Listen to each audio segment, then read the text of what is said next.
A lot of people don't know how to deal with anxiety biblically. Some people don't even know how to deal with anxiety in general. Would you guys agree? Every decision that comes to you, especially decisions, are overthought. So you overthink every decision. You stress about every little thing. That's usually what's rooted. It's the root of anxiety. You overthink about your job. You overthink about your future. You overthink about your past. You overthink about your present.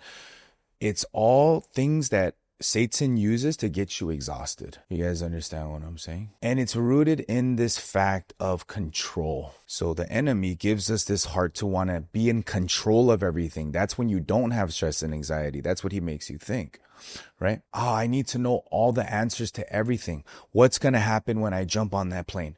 I need to know the answer. What's going to happen with my kids? And you start to have anxiety. Are you following me here? That's the root of it. And what that leads to is you feeling emotionally, spiritually, physically drained. Am I explaining it correctly? Am I talking about you guys right now? So what you need to learn is not to trust in yourself who doesn't have all the answers. You have to trust in something that does have all the answers. It's a bar.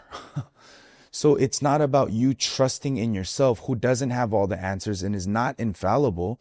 Your job is to trust in something that is infallible, aka God, and has all the answers, aka God. Are you guys following me here? So that's why Proverbs chapter 3, verse 5 and 6 says, trust in the Lord with all your heart.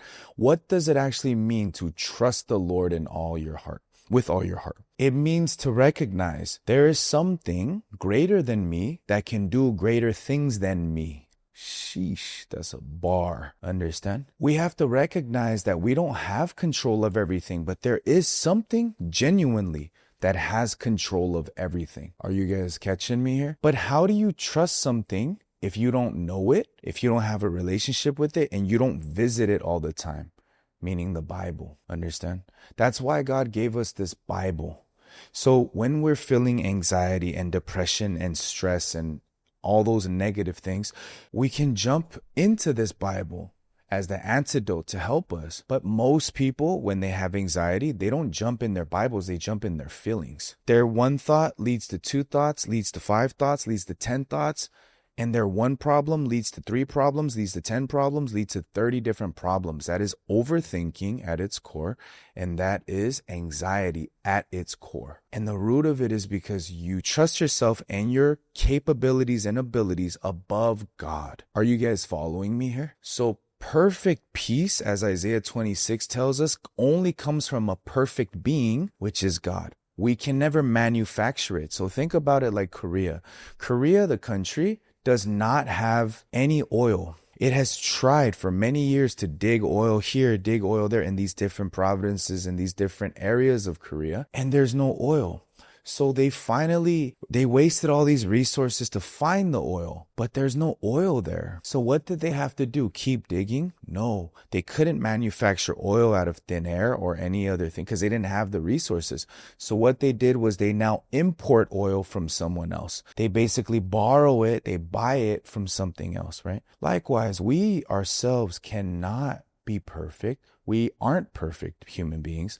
We cannot manufacture peace because this world is so chaotic. But inside of us, we're trying to manufacture that. And that's why you're exhausted. Makes sense, guys? If you want to learn how to trust God with all of your anxiety and depression and all those things, you can trust him very simply. And I'll explain.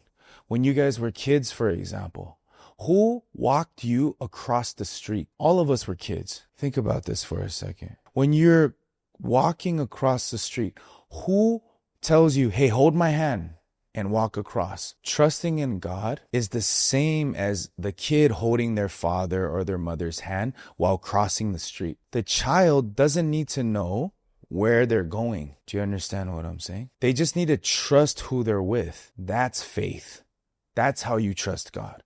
God, I don't know how you're going to help me, but I know that your job is to help me. So let me just surrender whatever it is that I think or feel. Very practical. This is what we can do to apply in our lives. Okay, I'm going to open the Bible. God, I don't know if this is going to talk about anxiety. I'm feeling very anxious right now. But if I read this, I know you're going to give me some kind of guidance. Understand what I'm saying?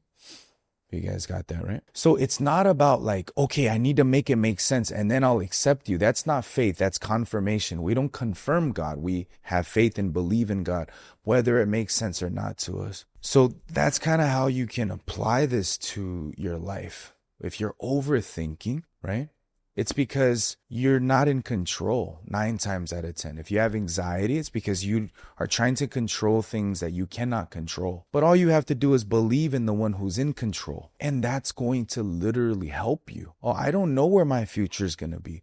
I don't know how to deal with, what's going to happen.